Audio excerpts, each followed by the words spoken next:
Anybody who talks about self-made is like, I'm skeptical. I would approach like 100, 200 people a day in the street, and that really forged my confidence, man. This seemingly maybe non-related thing that you're doing right now, it's going to inform what you're likely wanting to do in the future. You know, the moment you said hi, you already won, because you can't control the outcome of the interaction. You can only control the action of doing it. You can teach them what to say. You can teach them how to dress, but they still need to go get in the game. Casanova, the famous seducer, he said, "Be the flame, not the moth." So you and I sat down the other day, smoked a nice cigar at the Swiss Hotel, and you were telling me about your high school experience. And I wonder if people know the story about what your experience was senior year. Senior year, there was a pivotal moment for you that I think really led you to do the work that you're doing now that people know you for. Yeah. So tell the people about that senior year, and maybe we'll take it from there. True, yeah. Let's do it. So basically, you know, I grew up in Tunisia. Okay, so I was born in Paris. I spent 7 years in Paris, and then at the age of 7, we went to Tunisia because my mom wanted us to go back to Tunisia to kind of learn the culture, learn Arabic, get to our roots and stuff like that. So we went to Tunisia, basically. Yeah. And so I spent all my high school years there till the age of 18. And at first in my high school, I wasn't popular at all. My first few years, I didn't have a lot of friends. I wasn't that popular. I was a bit shy and not very confident. I was getting friend zoned by the girls in my class. I was really struggling. But then over the years, I started learning the kind of the codes of conduct of like how to be cool in high school. You know, how to be cool, what to wear, what brands to buy. Okay. The how to really kind of fit in and be cool, but not just fit in, like be different than 99% of the average guys in high school. So I started really becoming, you know, better, more attractive. I started hitting the gym actually pretty early in high school. When I was 15 years old, that's when I started training at the gym consistently. I had a gym near my house. Yeah. And I was playing tennis at a pretty high level too, and football. But anyways, that's another story. But in high school, my last year of high school, I attained a level where I was really pretty popular. Like I was running shit. We were doing events with my friends. We were hosting pretty much most of the cool parties and stuff like that. And I had a lot of success in some way. I had some girls in my high school that I was dating, etc. But a lot of it was situational confidence, because I mean, back in the day, I had a pretty big social circle, and when I was with my social circle, I had situational confidence because we knew each other, etc. And there was also drinking involved, sometimes drugs involved, like a lot of things like that. So I would get confident through all those situational, those circumstances, basically. I also had a breakup in high school at some point, which also shaped me because I never really learned how to attract women up until that point. Like my dad never sat down with me and told me, "Oh, you should do this with girls. This is how you should do it." Right. Like I never learned that. So I was always kind of stressed about how to actually retain a woman, how to attract her, etc. I didn't know how to do it. Huh. I knew how to talk to girls. Like I wasn't weird or creepy or awkward. Yeah. I mean, but the thing is, I would lose my confidence when I had a girls that I truly liked. Let's say I had my eyes on like a specific girl that I truly wanted. I would find ways to just sabotage it, or I would lose my confidence, or I wouldn't know what to say with her because I would be so attached to the outcome. Yeah. And that happened many, many times. But my last relationship in high school was the pivotal moment where basically she was one of the hottest girls in high school, and I was kind of chosen by her at the time because I wasn't really a chooser. I was chosen by her. She basically gave me a lot of indicators of interest back in the day, and we had something. But that thing only lasted 3 weeks because I didn't really know how to retain her, and I felt a lot of pressure, and I wasn't really myself anymore. I just tried to be someone else to make it work, and that didn't really work out. And so at that point, like I really wanted to fix that problem of like knowing what to do, understanding how to retain women, understanding female psychology, etc. So that was really the catalyst of like me wanting to improve this. But then what truly led me to improve this area of my life, which is the dating area, was when I moved to Canada. So after high school, I moved to Canada to study business in one of the best business schools, McGill University in Canada. And when I arrived in Canada, I didn't have my initial social circle in high school that I had back in the day.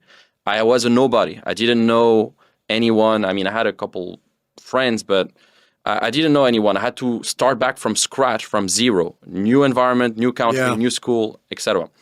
And back in the day, I didn't know how to approach a woman like randomly like that, or how to cold approach, how to do what I do now.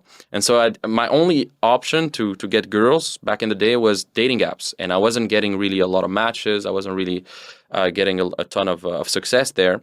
So my first year in college, I didn't get laid a single time. It was just a lot of fapping and a lot of not getting laid. But that was the goal. Like that was the objective to meet girls. That I mean, most of the people listening probably can relate. Being a freshman in college, like away from home for the first time, but it was tough for you.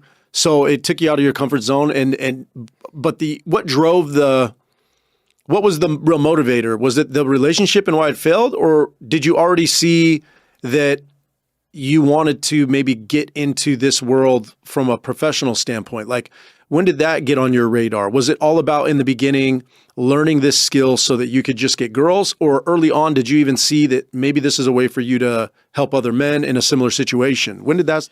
No, the second point of like me wanting to become a professional coach, the dating coach, etc. That only came after a few years of me getting a lot of success, and after a few years of me investing in mentors and seeing that I could also impact other people's lives. Because when I started getting a lot of success with this after 2, 3, 4 solid years of putting in the work in this area. Then my friends starting to ask me for advice. They saw that I was getting results. Like we would go to nightclubs and I was the one pulling some of the hottest girls while they were watching. They weren't really taking action. They weren't really approaching. I was approaching. And they saw the contrast between what I was doing and what they were doing. Yeah. And so they were, and after a few times of that, they started asking me for advice. I would give them advice. Some would implement it. Some would just disregard it. But the main thing is that's when I started teaching. And I was also aware that by teaching, you learn even more. So I always wanted to give back. Like whatever I learn, I wanted to teach it back. I think I always had that innate instinct to want to teach what I learn. I think it's always been something I like to do. Even back in high school, I can remember whenever I learned, like, for example, in high school, we were talking with my friends, like, okay, which shoes should we buy? Which brands should we buy to appear cool, right? And a lot of times I was the teacher of my friends, like telling them like, hey, look, these guys, they're successful, they're getting girls, you should do this, you should buy that, you should do this. Yeah. And I was the one like kind of teaching them like what cool things to do a lot of times. But I got taught by other guys too. So I had my mentors and I always wanted to give back and teach it to others. Like, and that was the same for any area. Whatever I learned, I like to give back and teach it. I love the point that you made there about you learn best through teaching. I think that's a really good, powerful point that you just made really well there. Yeah. Just to come back to the story. So my first year in college, as I said, I didn't have a lot of success. It was a kind of bad year in dating terms. Yeah. I had a lot of fun. I went to parties, etc., but I wasn't very successful. And since a young age, back in the day, I wasn't super into personal development, but that was also the catalyst of it because my mom, she's like a coach in Tunisia. She coaches a lot of people in Tunisia.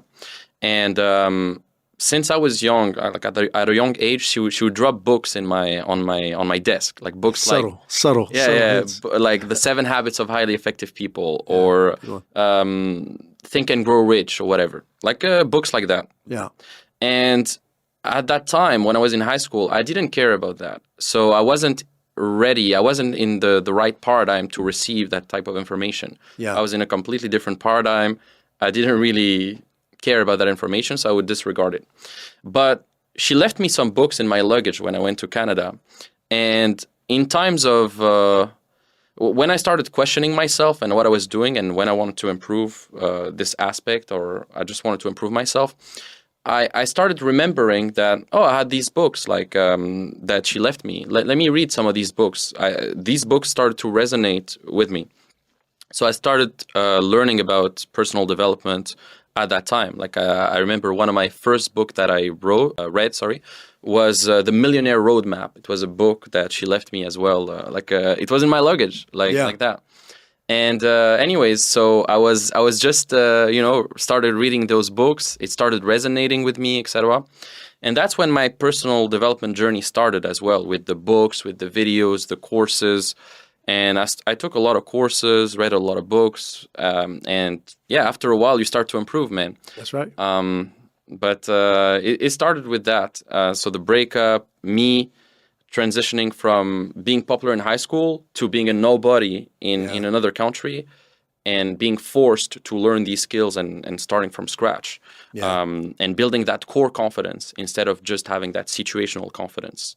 I think a lot of guys have situational confidence when they go to a nightclub and they have a table and they have the bottles and they have the girls around. Now they're confident because they have those bottles and that table. Yeah. But without that, you put them on the main dancing area by themselves. They can't do anything because they don't have that core confidence. Yeah. So yeah, it's a lot of that. But yeah, that's kind of my story in a nutshell. Love it. This idea of situational confidence is a good one. I talk a lot about conditional confidence, and then false confidence, and then unconditional confidence. But man, can totally relate to being a fish out of water for the first time. Like, oh, okay, maybe I'm not this dude that I thought I was, And so for you, that must have been extreme. A new country, not necessarily understanding how to approach women, how to get women.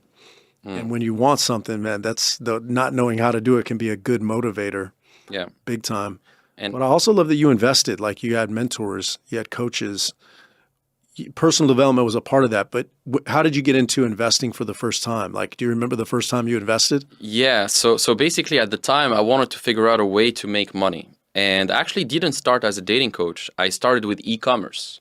So back in the day in 2016, something like that, that was like a big wave of like drop shipping. Even now it's still trendy, like drop shipping and stuff. Yeah. But back in the day, Shopify was the new opportunity, drop shipping, etc. So I saw an ad on the internet, like it was a $47 ebook on how to make 1 million in e-commerce with drop shipping, whatever. And so I saw that ad. And I was like, and it was so convincing, and I wanted to actually, make money. So I was like, okay, let me learn. Let me actually try to invest in this and try it out. Yeah. So I invested. It was a long ass ebook, 100 pages or something on how to set up your store, etc. And it started with that. And I started a couple e-commerce stores. A lot of them failed in the beginning. I lost a bunch of money. But that gave me the resilience to continue and to see that. And I got my first sale. I remember one day I was sitting at a party. I was at a party. It was like 1 a.m. or something.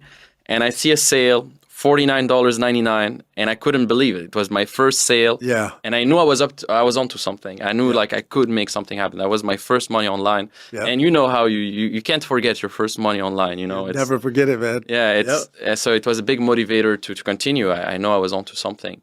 But then I've invested in many, many areas, and I've always, I know the importance of mentors, like since a young age. I had fitness coaches, even tennis. I used to play tennis a lot. Yeah. I had a lot of tennis coaches when I was younger. So I know the importance of investing in that and learning from people who are ahead of you. So that's what I did throughout my life. That's what I still do.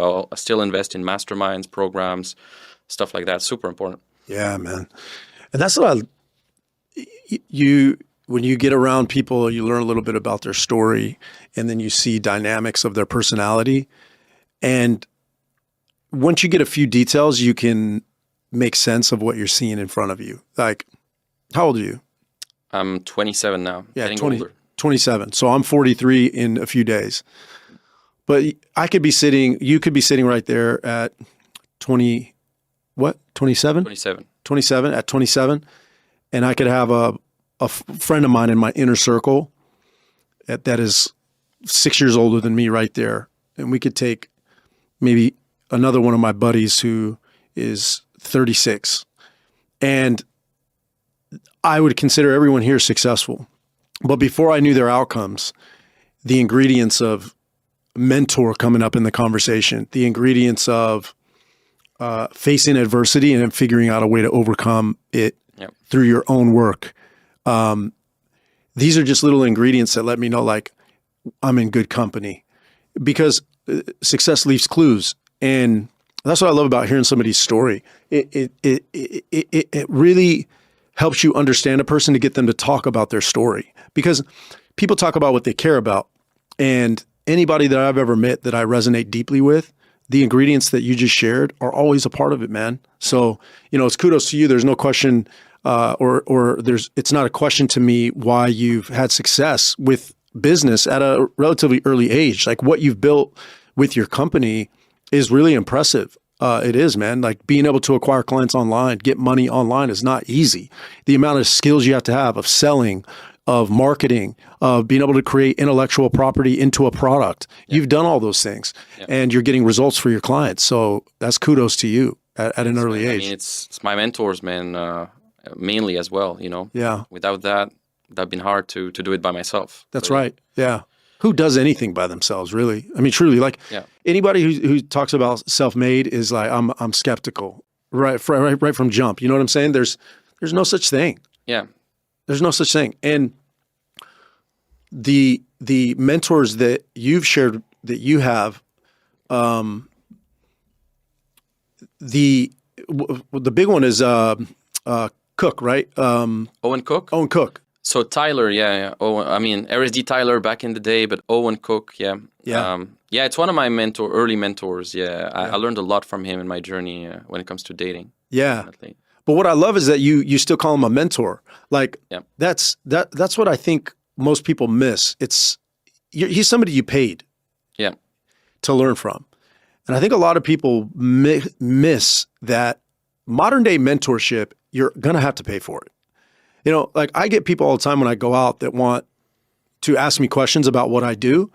And I don't ever really try to answer those questions. Because if they want those types of answers, they're going to have to pay for it. Because why? Not because I'm hoarding information or knowledge. Because if they don't pay for it, they're not going to take it seriously. Yeah, when you pay attention, man. 100%.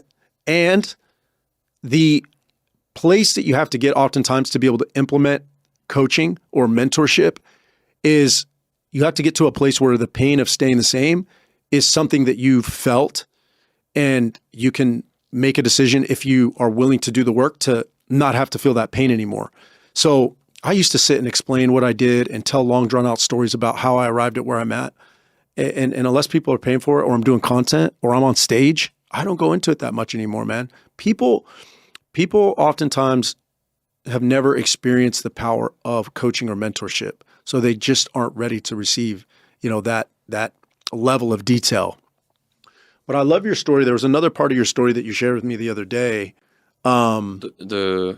Me doing walking the street and the fundraising, maybe? That's right. Because I did door-to-door sales. That teaches you the things we talked about earlier, like communication, being willing to talk to people, overcome adversity.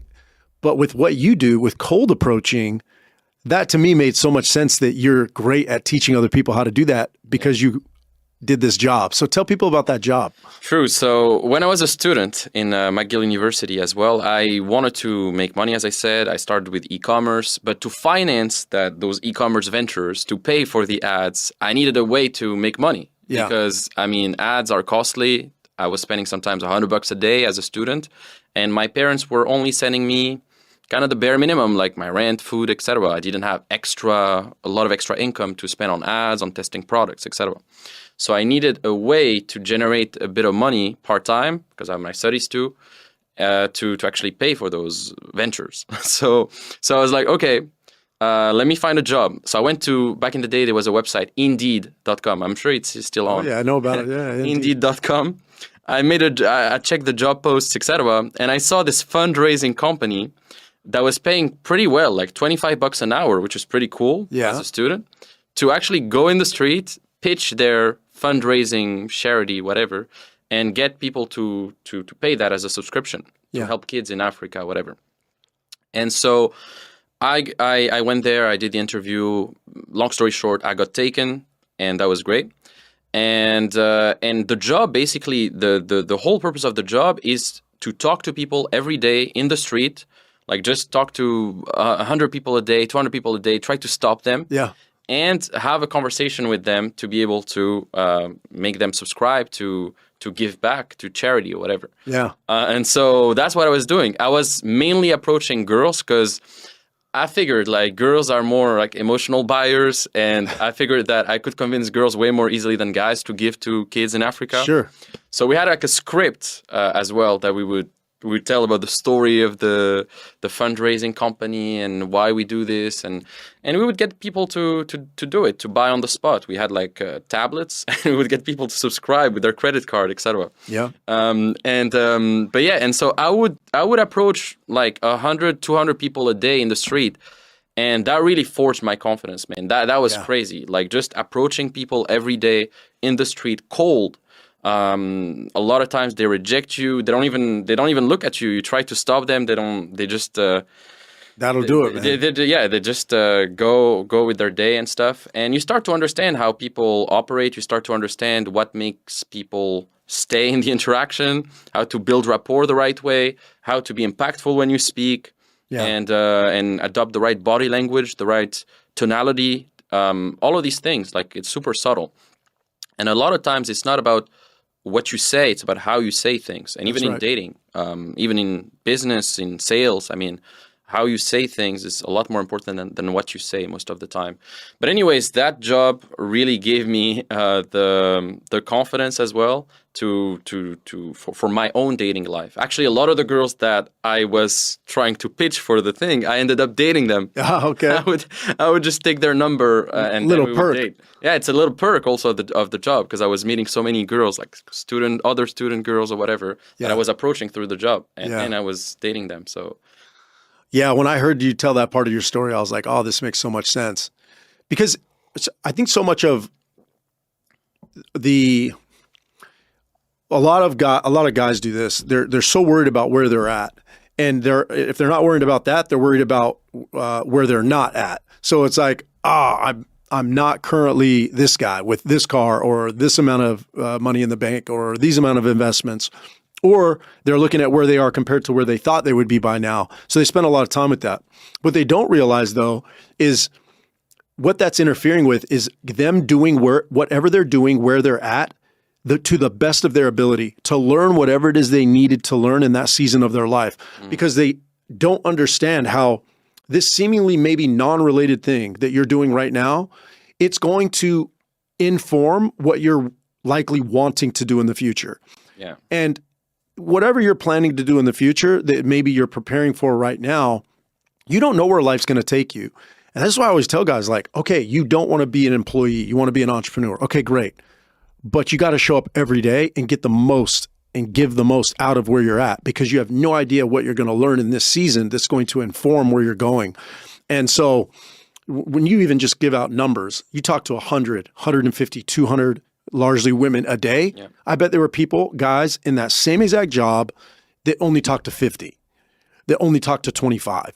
Like what that tells me about you is that you're willing to do the work. And so that's just such an important message to send guys. It's if they're dating, it's like you can teach them what to say, you can teach them how to dress, but they still need to go get in the game. Yeah. They got to go put in the work, do the approaches, get through the rejection, feel the pain of looking stupid or foolish or appearing that way or thinking you appear that way. And, so that's why I love it. I did door-to-door sales for 2 summers, so it was largely the same thing, rejection after rejection. And that, like, you either sink or swim in that environment. Yeah. It builds you up, man. That's right. I think sales is one of the best professions to learn these type of things. Yep. And it helps with dating. I think dating is largely like sales. It's the same thing. And the same communication skills and psychological understanding that you would have in sales would transfer onto dating, and vice versa. The communication skills you learn in dating are going to help you with sales too. So, yeah, I worked with a lot of salespeople. Yeah. that have tremendously improved their sales results after they went through a phase of training themselves to cold approach women and building that confidence there as well in their lives. Oh, that's really interesting. Yeah. It really helps, man. Because how you do one thing is how you do everything. And sometimes, if you don't approach women when you know you should, as I said, like it really, a tiny little drop of your self-esteem goes down. And that really has ripple effects in other areas too, including how you show up in your sales calls, how you show up in other ways. There's that, but also just like the mindset, it just gives you so much confidence when you know, okay, there was a girl I wanted to talk to. I went for it. Regardless of the outcome, I just went for it. And I just did what I was supposed to do. And I live like authentically, congruently with what I want to make happen. So, yeah. How do you help guys overcome the attachment to the response from these girls? That's a big one. Yeah, a lot of guys they set super high expectations on how every interaction should go. Like they expect to get a number every single time, and if they get rejected, then it's bad. And their metric of success. A lot of guys, their metric of success is the outcome. Like, oh, if I don't get the number, if I don't get the date, then I failed. Yeah. But I would recommend people to, instead of putting that as the metric of success, just put the action of actually doing it as the metric. The moment you said hi, you already won, because you can't control the outcome of the interaction. You can only control the action of doing it. You can't control whether she has a bad day or not, whether she has a boyfriend or not, whether she's in a bad mood, whatever. Like, you can't control that. You can only control the action of doing it. So I'd say, really lower your expectations, because there's, the 25% rule. 25% of people will always like you for some reason. I don't know why. 25% of other people will never, ever like you. Another 25% of people kind of like you, but could quickly change their minds about not liking you. And another set of people don't like you, but could change their minds about liking you. And so there's always going to be people that are never going to like you anyway. So you have to be really at peace with the fact that it's a numbers game too, and you're going to have to kind of sift through the leads, and without the wrong ones, and delight the right ones. That's what effective communication is. Actually, effective communication is just weeding out the wrong people, like almost alienating the wrong people, and delighting the right people. And that's the same in marketing, in sales, in dating. Yeah. And the quicker I am rejected personally, the happier I am, because I'm quickly weeding out the wrong ones, so I can get to the right ones and not waste my time. I'd rather be rejected quickly than not being rejected and then wasting time. Yeah, it's such a subtle but powerful principle to adopt that a lot of people will miss that is a perspective that you've chosen. And I can see so much of your sales background in this. Like my first coaching job was as a sales coach. And one of the main things I learned while I was coaching other people on sales is how important those critical success factors are to define as it relates to income producing activity, right? So income producing activity oftentimes for people is the closing, right? But the close is 3-4 steps downstream from the dial. And then a step past that is the reach, like actually speaking to somebody. And the mistake in sales that guys will make is they'll think so much about the opportunity to close. Did I get the deal or not?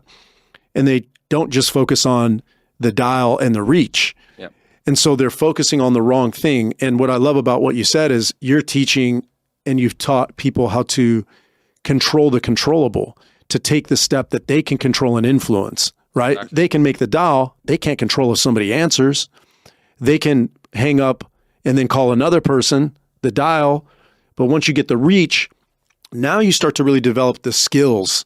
Somebody's responding. You can see this is somebody that's maybe in that 25% that maybe is interested. Okay, now I can work on those other skills that Limo's teaching me. I can work on how to read her or whatever you're teaching at that point. Yeah. But most guys just never get to that point. So they never progress because they don't focus on the thing they can control. So I love that you're teaching guys that.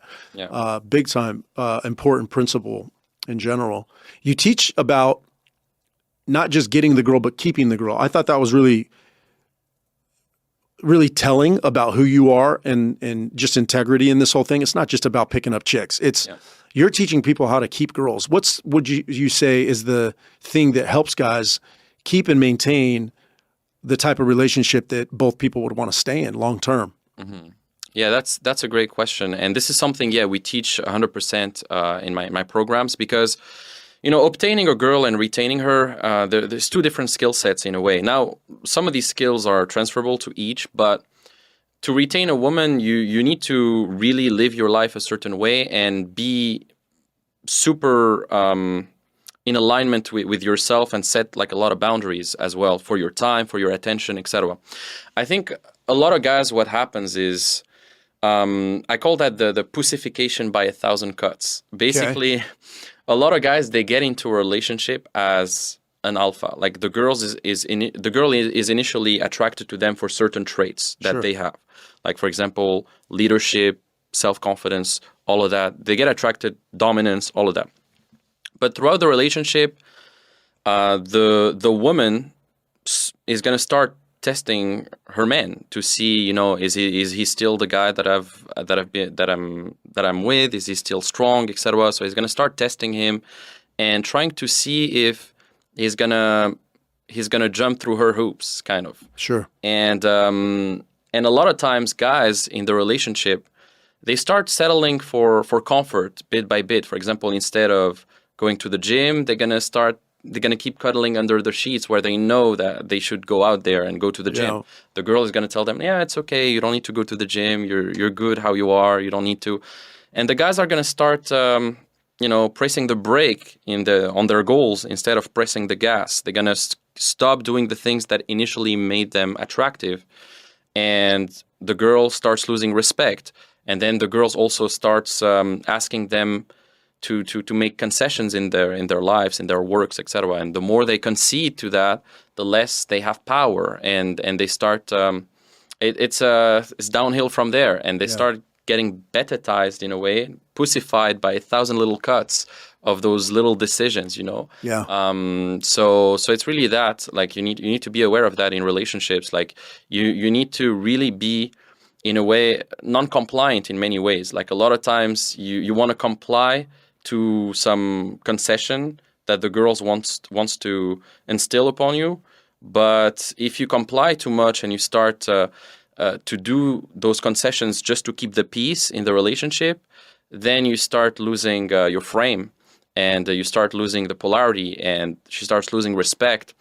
And there's a lot of ripple effects through to that as well. So it's a lot of that. But I think, most relationships fail as well because there's no strong vision. There's no like a strong future together. I think one way to retain a woman is to always future project with her things in the future, because you need to have that exciting vision that both stimulate you. Whenever I'm with a girl, even now on a date, I try to make those future projections, like, oh, we're going to travel together, we're going to do this together, next time I'm going to bring you with me, and stuff like that. And that really makes her want to stick with me, because like she's kind of she's betting on a horse. Women like to bet on horses, man. It's like they're betting on a future always. Yeah. And you got to always make them picture a future with you, a future outcome with you. That way they want to stay in. But also, it's also like you need to make them invest in the relationship as well, because a lot of guys, they give, and they don't let the woman invest enough. And because the woman doesn't feel like she worked hard or extra hard for that relationship, then they're like just a free rider. And I always tell my guys, like, there's no free rider. You got to make her invest time, energy, thought, emotions, everything. Yeah. So always make her invest. That way she values the relationship even more, because we only value what we've worked hard to obtain, right?